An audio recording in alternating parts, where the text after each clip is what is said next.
हमारे जर्नी में तो खुद का पैसे होना ही हमारे लिए प्रॉब्लम हो गया। ये shark tank is a marketing platform. वहाँ पर जो अमाउंट मिलता है बहुत छोटा अमाउंट मिलता है। शार्क टैंक वैसे जगह नहीं है, वहाँ पर एकदम इमैच्योर ब्रांड जाते हैं या नया ब्रांड जाते हैं।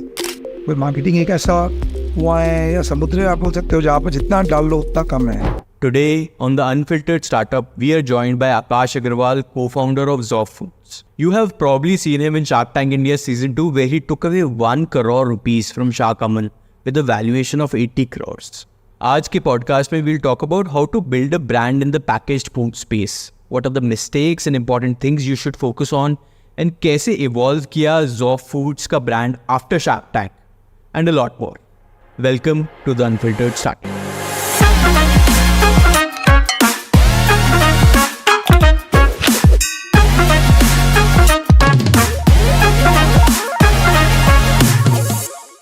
Akash, welcome to the podcast. Thank you for inviting me.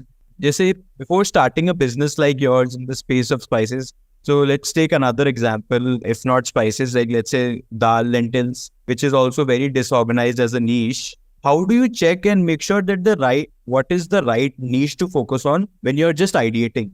अभी तो एक आइडिया है कि मसाले पे काम करना है या फिर दाल पे काम करना है, ये डिसाइड कब होता है कि हाँ भाई इसी पे बिजनेस करना है? What are things to focus on when you're deciding that? Let's say if someone wants to start the business of lentils, dal. So whosoever is thinking on that, first they have to see what's new they are bringing for the customer in terms of convenience or in terms of innovation. So it's a food category. So maybe let's say if you're selling dal in this normal form, then there's no innovation. But if you're trying to sell dal in a different form, maybe the shape and size, maybe something flavored or something else. So that will fit under this category. So you need to first figure it out which category you are coming into, and then you should start working on your idea that, okay, I'll come up with this product and I'll sell like this. So in spices, when we started our research, everyone is selling spices. But we wanted to bring something new, as I said, the convenience. So we started working on the packaging part. We figured out that there's some flaw in the packaging. So we came up with a Ziploc packaging. We were the first one to introduce spices Ziploc packaging. Second, in terms of grinding, we bought this cool grind technology in spices. Earlier, it was used in the pharma industry. So that was an innovation in terms of grinding, which we did. So everyone had to think in this way that, okay, if I have to do something different in the market, so which category I am fitting in? And once you are able to decide that, maybe you'll have your idea to start with. Right.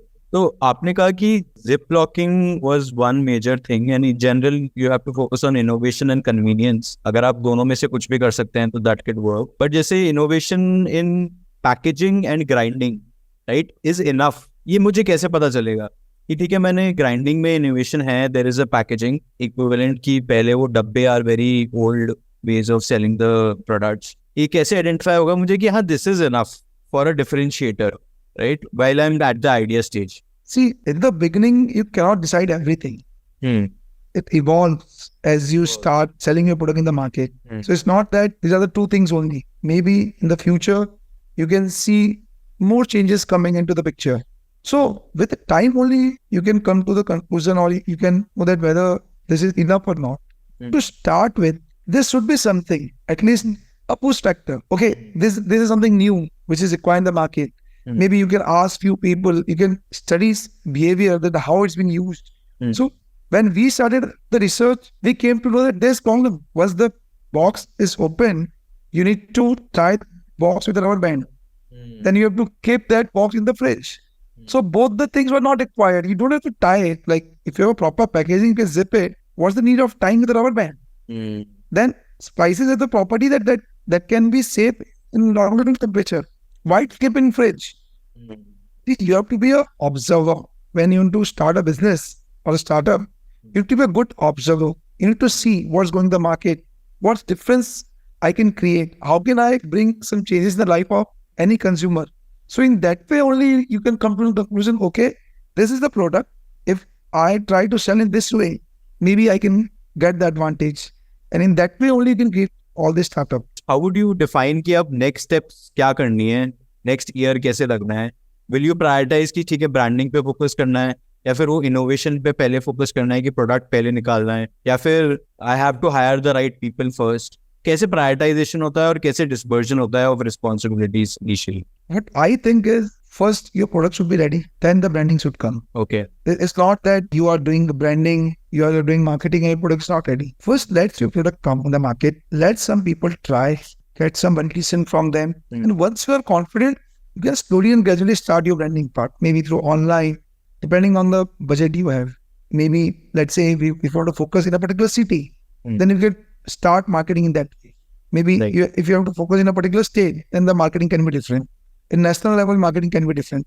So you need to figure out your approach, whether you are going a regional way or a national way or in a particular city. You need to figure out that. But product should be ready first. You need to work on your product first, because that's the key. If your product is good, then you'll have so many ideas to sell it. But if your product is not good, then even marketing and branding cannot sell it. Okay, so let's say कि आपके पास packaging and product ready है, you figured out what product to build, branding हो गई है, you have 10-20 lakhs of inventory in your bank, right?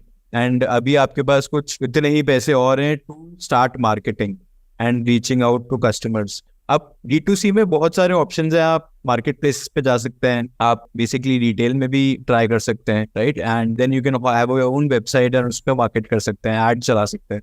तो आपके लिए when you have such A constraint of a budget, तो बजट कंस्ट्रेंट के basis पे आप हाउ डू यू प्लान की मार्केटिंग किस पे पहले फोकस करेंगे और किस पे बाद में फोकस करेंगे? When you are ready with your product, हाँ. now the time has come to do marketing. भाई इसको बेचे कैसे? And there are various ways to sell your product. आज ऑफलाइन है, ऑनलाइन है, बल्क में है, एक्सपोर्ट में है. You need to figure out कि मेरा प्रोडक्ट किस तरीके से अच्छा बिक सकता है. मतलब कौन सा प्लेटफॉर्म में चूज करूँ. जब आप प्लेटफॉर्म की बात करते हैं, जब आप D2C करते हैं या मार्केट प्लेस की बात करते हैं, दोनों बहुत डिफरेंटली बिहेव करता है. But in our case, when we are selling online, it's a grocery model. In which customers want fast delivery. भाई आपका मसाला चाहिए, आप 4 दिन वेट नहीं करोगे. Correct. And if you are trying to sell उतने लॉन्ग ड्यूरेशन में, तो कस्टमर इतना फ्रिक्वेंट बाई नहीं करेगा. So there option like quick com, e com, जो 10 मिनट्स में, 2 आवर्स में डिलीवरी कर रहे हैं या सेम डे कर रहे हैं. But let's say it's an electronic product और it's apparel, customer can wait 3, 4, 5 days का. You can sell through marketplace, you can sell through your website. So it depends कि आपका प्रोडक्ट कैसा है, कितने टाइम में कस्टमर को चाहिए. देन यू फिगर आउट कि मैं किस मॉडल पे सेल करूं. लाइक इन आवर केस, हमारा वेबसाइट से फोकस कम रहता है, क्विक कॉम, ई कॉम ज्यादा रहता है, because they to deliver our product at a very fast rate. वो मॉडल ही ऐसा है, ग्रॉसरी मॉडल डेवलप हो रहा है. लोगों का मॉडल डिफरेंट हो सकता है. Secondly, if you want to stand out, there is strategy, आपने सुना भी होगा, पढ़ा भी होगा. That strategy is called as blue ocean red ocean strategy. इसका मतलब ये होता है कि red ocean is that area जहां पर हर कोई फाइट कर रहा है अपने प्रोडक्ट को सेल करने के लिए. Blue ocean is that strategy, less players, but they are selling in their own way, own style, own innovation way of selling. आपको innovative space किसी रोका नहीं है. Let's say, for example, you know someone who is a good influencer, उसके बहुत सारे customers हैं, followers हैं, WhatsApp, Telegram में. आपने उनके थ्रू मैसेज डलवा दिया, लिंक डलवा दिया अपने प्रोडक्ट का, and you start getting 100 orders. ठीक है, वही चीज आप फेसबुक पे कर रहे हैं, 100 orders नहीं आ रहे हैं. तो you need to figure out कि मेरे यहाँ कौन सा मॉडल काम करेगा. there is no single rule या थंब रूल की यही फॉलो करना है.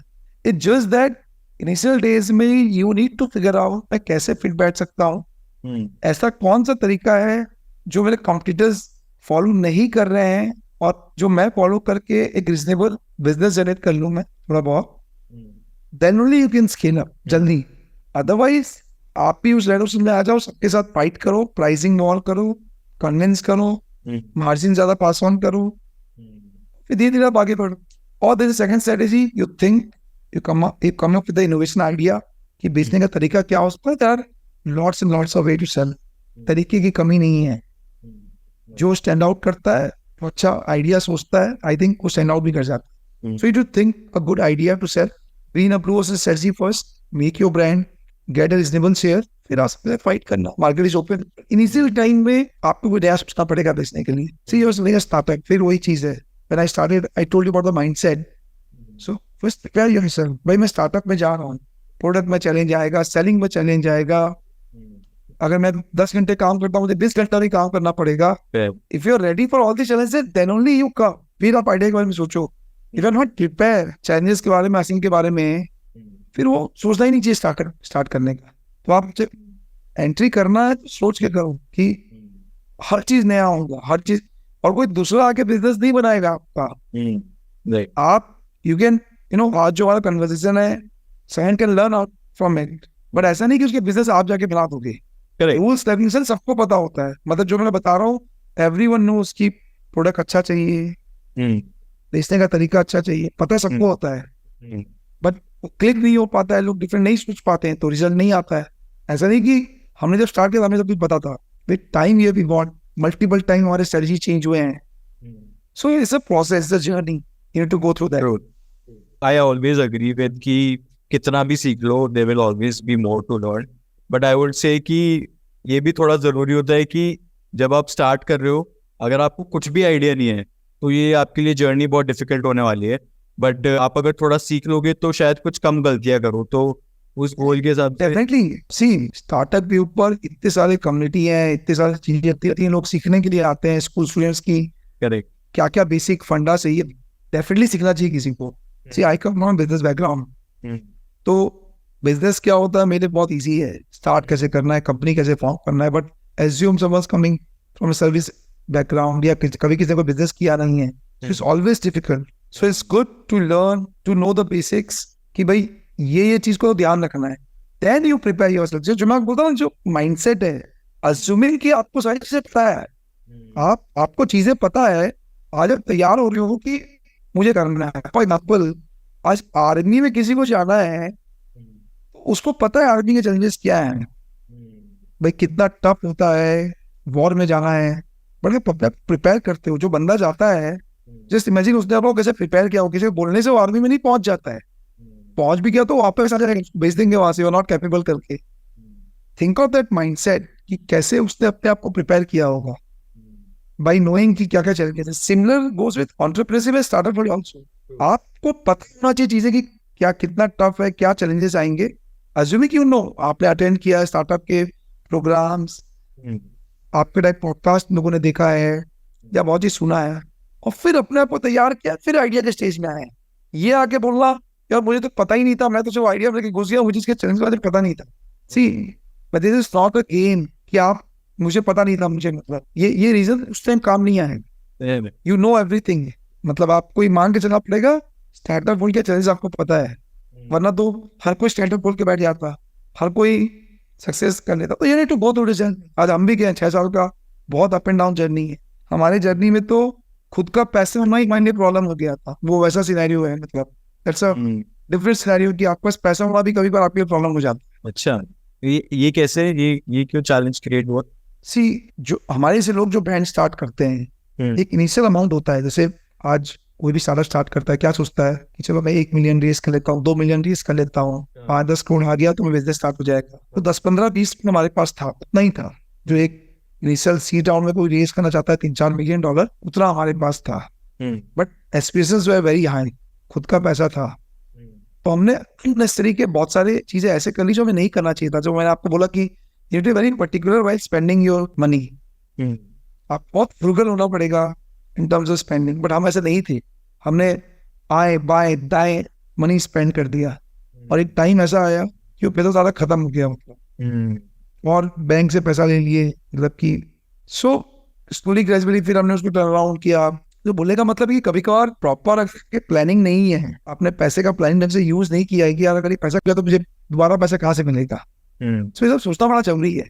यार आपके पास रेस मनी 2 मिलियन आपने रेस कर लिया, तो अगला राउंड आप तभी कर पाओगे ना जब आप 2 मिलियन को जस्टिफाई कर पाओगे कि आपने 2 मिलियन रेस करके कुछ बिल्टअप किया, तभी तो दोबारा फंड आप रेस करोगे. आपने 2 मिलियन को खत्म ही कर दिया इन अ वेरी डिफरेंट वे, कुछ डेवलप नहीं कर पाया आपने, so will put the next money. So एक ये as a skill this is so important कि लोग ये स्किल तो एक्वायर कर लेते हैं कि पैसा रेज, कि आपके केस में आपको फैमिली से मिल गया सपोर्ट, बट जो लोग एक्चुअल रेज भी कर लेते हैं इन्वेस्टमेंट फर्म से, उनको वो यूटिलाइज करना पैसा कि कैसे अब आगे इसको यूज करना है, is a very important skill to have. Very very important, मतलब बहुत ज्यादा जरूरी है. ज्यादा रेस कर लिया तो प्रॉब्लम, रेस किया तो प्रॉब्लम, ढंग से यूज नहीं किया तो problem. This is another challenge जिसपे इसको आपको गो थ्रू करना पड़ेगा इस जर्नी में कि पैसे को यूज करना सीखना पड़ेगा। अगर आपने ढंग से यूज ही नहीं कर पाया, पैसा पड़ा हुआ अकाउंट में, आपने मार्केटिंग यूज ही नहीं किया, आप ग्रोथ लेके नहीं आ पाए, विल पुट द मनी, एक बार तो मिल जाएगा।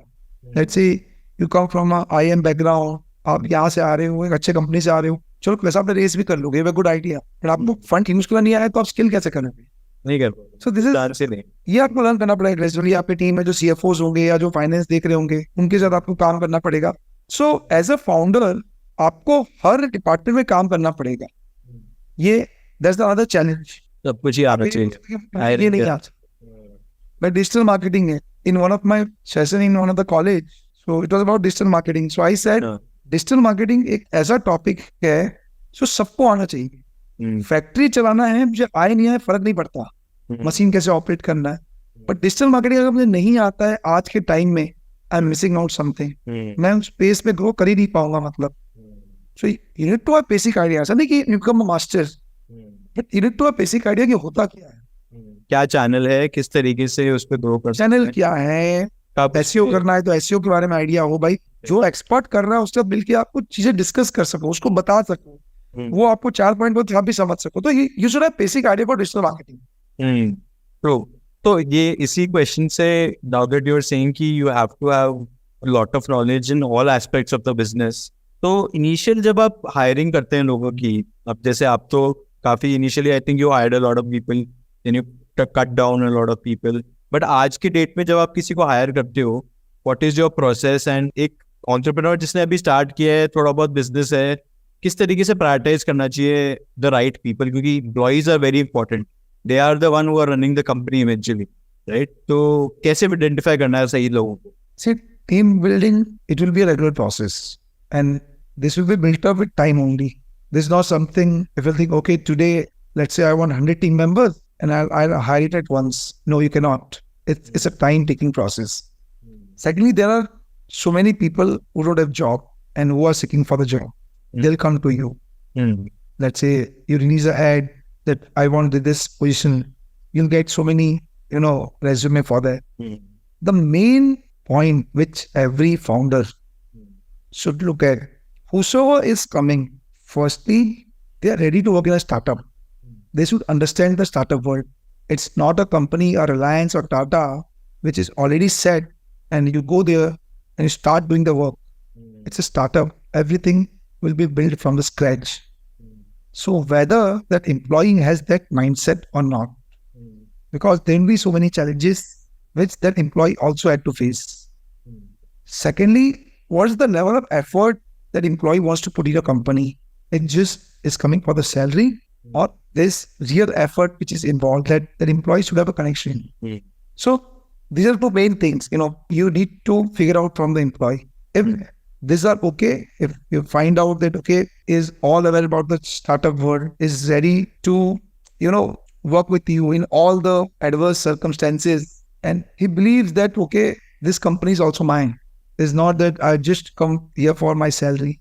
So you have to figure out this. Then only you can make a good team. This will take time. It's not that in one interview you'll figure out everything. Maybe after a few months you'll come to know, okay, this thing doesn't suit him. Maybe you have to fire him. But it's a gradual process. This will also come with experience. You need to be mindful. Okay, these are the points which I have to look at. Why someone joins anyone organization? First is salary. The major one is salary. That, okay, I need to work, and if company is good, that will add to my portfolio. But in startup, this actually doesn't work, because firstly, the startup is not so famous because it's a new business. Secondly, it should not be about salary, because you're not coming here to just work from 10 to 6.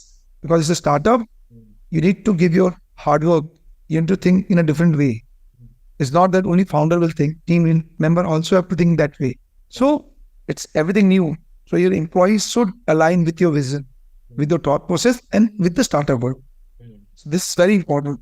And everyone should be careful while hiring someone from a big organization, because there is a set of way they work. And if they try to apply this in the startup world, you'll fail miserably.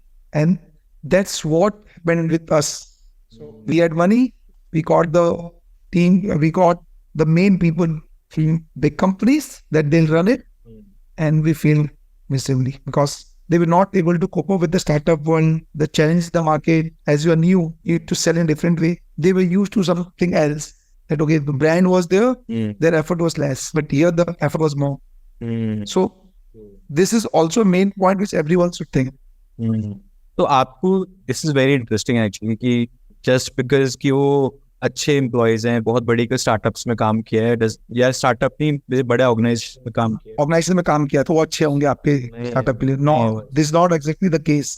There is no get rich quick scheme even for any startup. It is a challenging road in general. तो there are lot of pivot points मैं देखता हूँ कि है ना, अभी जैसे एक बड़ा decision to take for your startup as well इसकी, ठीक है हम ऑफलाइन स्पेस में भी जाते हैं, ठीक है मार्केट प्लेसेस से we should actually think of some other market places, हमारी वेबसाइट पे बेचना स्टार्ट करें. तो ये अलग अलग पिवट पॉइंट्स होते हैं during the cycle of the business. But इनके ऊपर डिसीजन कब लिया जाता है कि ठीक है हमारा ऑनलाइन रेवेन्यू अच्छा चल रहा है but now we should also go offline, या फिर ऑफलाइन ही स्टार्ट करना चाहिए, राइट? फर्स्ट वो कैसे डिसीजन लेते हैं आप, एंड कैसे कब चेंज करते हैं कि ठीक है now we need to become big, growth की क्या स्ट्रेटेजी रहती है? See, every product sells in a different way. As I said, some products sell through online, some through marketplace, some through B2C, some through e-commerce model, some through offline, some through Hoika, some export. First, you need to figure out that which all channels you can sell. Then you'll pick one way. Okay, there's a strategy which I should start because this will fall in the blue ocean one. And I'll start selling in this model first. I'll get a decent sales. Then I'll jump to another one, then third one. Correct. So slowly and gradually, when you start getting sales from one point, then you come to another point because you have already done your work. Okay, this business we can get from here, everywhere. Offline will also be there, online will also be there. But you start with one. If you try to start in all the department as we did, this is another mistake which we did. When we started, we want to sell to all the platforms. We had team members from all the platforms. Cost was high. You're not getting the results because you are new in the market. But now you say after 6 years, after coming the Shark Tank, the visibility we got, maybe you can start selling in all the platform, and we have started doing that. So you need to see at which level you are and when you need to switch. If you got a good response, maybe your product is being liked by few set of cohort, then maybe you can jump to another model. Okay, I'll start slow. I'll go through offline also. In our case, we have started doing offline sales also. But there is a deliberate approach. Okay, we'll be aggressive in the online, but we'll go slowly in the offline. Because there are pros and cons of each platform. So start with one, then see, okay, where we can turn slowly, gradually. Then you see, okay, now we can do it this way. So you have seen many brands, they started online, then offline, then export. If you talk about Walmart, they started online, then offline, then now they started with export. So a consumer product are sold through various channels. Pick few, best one, where you can get a decent sales. Then come to the complicated one. नहीं तो I understand कि initially तो मैंने blue ocean strategy से वो niches पकड़े जहाँ पे मुझे लग रहा है कि मार्केट कैप्चर करना कंपैरेटिवली इजी है. बट अभी now I am at a stage की मेरी कंपनी 3-4 करोड़ रुपए महीने का रेवेन्यू कर रही है, हमारे पास कुछ एबिटा में बच भी रहा है 30-40%. Let's assume that's a very good EBITDA, but ठीक है लेट्स अज्यूम दैट. उस केस में मैं ये कैसे डिसाइड करूंगा कि अच्छा ठीक है अब ऑनलाइन ग्रोथ पे अब स्टॉप हो गई है या फिर बहुत ज्यादा ग्रो नहीं हो रही है, तो अब I should look at other things, या फिर मुझे सस्टेनेबली उसी डायरेक्शन में चलते रहना चाहिए क्योंकि बिजनेस अच्छा चल रहा है, पैसा अच्छा बन रहा है. तो डिसीजन कैसे आता है कि भाई स्केल करना अभी जरूरी है या फिर नहीं अभी धीरे धीरे चलना जरूरी है? तो एक तो पैसा इंपॉर्टेंट है कि आपका फंड कितना है. If you have excess fund तो आप डाइवर्ट करते हो. दूसरा, अगर आपको ग्रोथ नहीं आ रहा है उस लेवल का, then you try to switch for next platform. Make sense. This is super helpful. तो फंडामेंटली ऑफलाइन, वैसे ऑफलाइन एंड ऑनलाइन में क्या डिफरेंसेस फील हुए in terms of unit economics as well and from marketing approach कैसा? क्योंकि online तो एक बार स्टार्ट कर दिया, you have visibility everywhere. Offline में विजिबिलिटी बड़ी स्लो है, तो किस तरीके से डिफरेंशियल क्या है, प्रोस कॉन्स क्या है दोनों मार्केट्स पे? ये दोनों नॉर्थ एंड साउथ है. अगर आप बात करो जो सेलिंग बिहेवियर है, ऑनलाइन में you are selling your product, you have a consumer will look your product and will buy it. आपको सिर्फ अपना विजिबिलिटी मेंटेन करना है, आपके प्रोडक्ट के बारे में कन्विंस करना है अच्छी बातें करके। ऑफलाइन में there are channels of people, you are there, distributors, C&F, super distributors, retailers, then consumer, various layers, you have to convince everyone. आपके पास अच्छा डिस्ट्रीब्यूटर नहीं है, वो अच्छा डिस्ट्रीब्यूटर अच्छे रिटेलर्स को प्लेस नहीं कर पाएगा। जब प्रोडक्ट की प्लेस नहीं होगा तो कस्टमर तक नहीं पहुंच पाएगा। आपके पास रिटेलर्स बहुत सारे हो गए हैं, बट वो आपके प्रोडक्ट को पुश नहीं कर रहे हैं तो कस्टमर तक पहुंच नहीं पाएगा, क्योंकि रिटेलर्स चाहता है कि कस्टमर डिमांड करे। आजकल लोग इतने आलसी हो गए हैं कि वो पुश नहीं करना चाहते, ऑलरेडी इतने ब्रांड्स हो गए उनके पास। सो बहुत सारे लेयर्स हैं ऑफलाइन के, बट आज इंडिया में major business come from offline, क्योंकि लोगों का बाइंग पैटर्न वैसा है। ऑनलाइन प्लेटफॉर्म इज कंपेरेटिवली थोड़ा चैलेंजिंग कम है एज कम्पेयर टू ऑफलाइन। ज़्यादा ईजी है, कस्टमर तक पहुंच सकते हो, प्रोडक्ट का प्रूफ ऑफ कॉन्सेप्ट हो सकता है, बट जब आपको मेजर स्केल करना है आपको ऑफलाइन में आना ही पड़ेगा with that challenges. Don't we see a future जहाँ पे ऑनलाइन भी काफी बड़ा मार्केट हो जाएगा इन द फ्यूचर? क्योंकि अगर वो, क्योंकि I think I heard it one of your podcast you did as well कि 30% the future retail will be online, right, on by 2030। तो I think that is significant growth. फिर मैं क्यों stress लूँ आज के डेट में कैप्चर ऑफलाइन? क्योंकि अभी I have to convince the retailer, I have to convince the distributor and have to solve for so many people जो कि इस प्रोडक्ट को पुश करे, which is very challenging, right? So see, when you are a brand in online, आज Mamaearth का case आप ले लो example, offline से you'll start getting demand, और आप ये नहीं बोलते कि मुझे नहीं रखना है, वो अपने आप एक पुल आएगा। जब आप एक ऑनलाइन लेट्स से 30% मार्केट हो जाता है और आपका एक रीजनेबल गुड शेयर भी है, तो वे ऑफलाइन वाले लोग भी देख रहे हैं ना, जो कस्टमर ऑनलाइन बाई कर रहा है वो जब ऑफलाइन बाइक ले जाएगा वहां डिमांड करेगा। सो ये सर्कल है, आप एक जगह अच्छे हो गए तो दूसरी जगह आपका डिमांड अपने आप आएगा। आप ऑफलाइन में अच्छे हो, लोग आपको ऑनलाइन में सर्च करेंगे। For example Everest masala offline ज्यादा बिकता है, लेकिन जो ऑनलाइन बाई करते हैं वो जाके सर्च करते हैं ना एवरेस्ट स्पाइसेस, तो वो ऑनलाइन भी खरीदना चाहते हैं।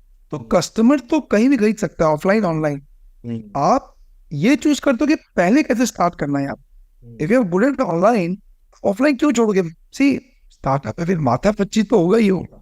इट्स द चैलेंजेस कि इतने लेयर्स हैं। लेकिन आप ये क्यों बोले जा रहे हो कि अगर आप ऑनलाइन में 100 रुपये बेच रहे हो तो ऑफलाइन में आप 500 रुपये बेच सकते हो? ऑफलाइन मार्केट उतना बड़ा है ऑनलाइन से। तो बिजनेस तो एनी भी आपको बिजनेस बढ़ाना है, ऐसा थोड़ी ना कि मेरा हो गया, पेट भर गया मेरा, मतलब मेरा महीने का 5 करोड़ हो गया, बस मेरा लाइफ सेट है। 5 करोड़ हुआ है, 5 का 15 भी तो हो सकता है ना।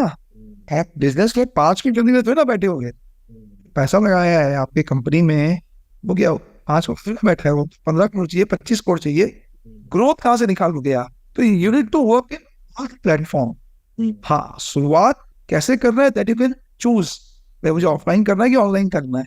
इन our case we started with offline, then we came into online, और फिर हम ऑफलाइन को स्टार्ट कर रहे हैं, but with all learnings. Model change होंगे, आपको कहाँ सक्सेस मिल रहा है। भाई हमने ऑफलाइन से स्टार्ट किया, we didn't get that success, जो चैलेंजेस थे वो काफी, हमने रूट चेंज किया। तो जब ट्राई नहीं करोगे आपको पता भी नहीं चलेगा। तो इसलिए कोई कॉम्बिनेशन नहीं है, परमिशन कॉम्बिनेशन की ऐसा ही करना है। सो ये ऐसा नहीं है मेरा ऑनलाइन अच्छी किया तो ऑनलाइन करके खुश हो गया मैं, ये you have to do offline. भाई ग्रोथ आएगा, पुल आएगा, सिर्फ वाइस वर्सा। आप किसी भी प्लेटफॉर्म को छोड़ नहीं सकते। You start with one, then you move to another, you check your fund, you check your growth. भाई ऑनलाइन में ग्रोथ अच्छा आ रहा है, बट अगर कोई डिस्प्ले कॉल आ गया, बोला I want to sell your product, I am giving you 5 quarter, आप मना देना करोगे? नहीं यार तू नहीं बेचेगा मेरा माल, मैं सिर्फ ऑनलाइन ही बेचूंगा। ऐसा नहीं होता। एंड कॉन्सेप्ट है चेंज। आज सारे ब्रांड को इंडिया में ओमनी चैनल बनना है। कोविड ने उन्हें ऑनलाइन बनाया, कोविड के बाद सब ओमनी चैनल बन गए, पहले ऑफलाइन था। तो सबको आज कितने ओमनी चैनल ब्रांड बनना है। इट दे चूज कि हम किस तरह से स्टार्ट करें, बस इतना ही फर्क है, बट करना दोनों ऐसा। रिलायंस को देखो, ऑनलाइन ऑफलाइन सब जगह कर रहा है, क्योंकि रिलायंस को पता है ऑनलाइन में भी पोटेंशियल है तो ऑफलाइन में भी पोटेंशियल है। Makes sense. So in general, I think that is fair to say कि मतलब ऑफलाइन की अपॉर्चुनिटी को you will explore, but you'll be careful about how you approach it, which is something. Everyone should be careful, क्योंकि offline बहुत सारे channels हैं offline के अंदर, so you need to cross every stage. तो आपको केयरफुल ऑफलाइन में, offline needs money also, sales team भी रखते हो, बहुत सारा एफर्ट है मतलब। Make sense. तो एक शार्क टैंक से रिलेटेड क्वेश्चन पूछना चाहूंगा आपने। Shark tank is a enabler for all kinds of startups, right? हर स्टेज की स्टार्टअप शार्क टैंक पे आई है, D2C या हो या फिर B2B ब्रांड्स भी कुछ आई है। तो अगर आज कोई शार्क टैंक के अंदर जाना चाहता है, उनको किस स्टेज पे अप्रोच करना चाहिए? What is an ideal stage जिससे कि वो शार्क टैंक के सारे बेनिफिट्स ले पाए of the television appearance, marketing of the connects that they make, investors भी I'm sure और investors भी reach out करते हैं। तो किस तरीके से अप्रोच करना चाहिए for someone who as a brand? उनको अभी आना चाहिए या फिर वो अगले 2 साल में प्लान करना चाहिए? उनको what should be their plan as a brand? ये shark tank is a marketing platform. वहां पर जो अमाउंट मिलता है बहुत छोटा अमाउंट मिलता है, और उस अमाउंट से ऐसा नहीं कि बहुत बड़ा ब्रांड बिल्डअप हो जाएगा, वो लोग बहुत जल्दी पैसा दे देंगे, आपको दूसरी जगह से नहीं मिल सकता, ऐसा नहीं। स्टार्टअप को एज अ मार्केटिंग प्लेटफॉर्म ही समझना चाहिए। You get that visibility. Secondly, वहां पर ना जो एकदम आइडिया स्टेज में कोई भी कॉन्सेप्ट है उस पर वो पैसा नहीं लगाते हैं, because there is a very spontaneous conversation between sharks and the contestant, जो भी अपना आइडिया पिच कर रहा होता है। उस 1-1.5 घंटे में जो टाइम मिलता है, 1 घंटे का टाइम मिलता है, उसमें आपको कन्विंस करना है कि मेरा बिजनेस ऐसा चल रहा है, मैं ये कर जाऊंगा 1 घंटे में। ना तो उनके पास कोई आपके बिजनेस बारे में आइडिया है, ना उनके पास बहुत फैक्ट्स एंड फिगर है, MIS है, कुछ नहीं है। आप अपने बातों से कन्विंस करते हो।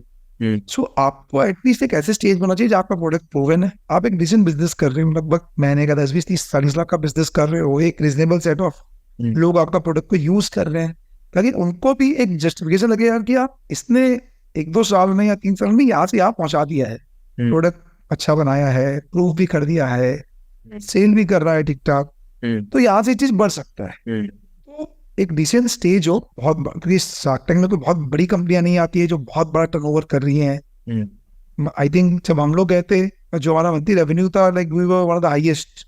आई थिंक आज भी सीजन 3 के नहीं पता, सीजन 2 में terms of revenue we were one of the highest. और उसके और भी 1-2 लोग थे, कैटेगरी टू कैटेगरी डिफर करता है, बट वी वर लाइक बोल सकते हैं टॉप 5 में तो हो गई होंगे।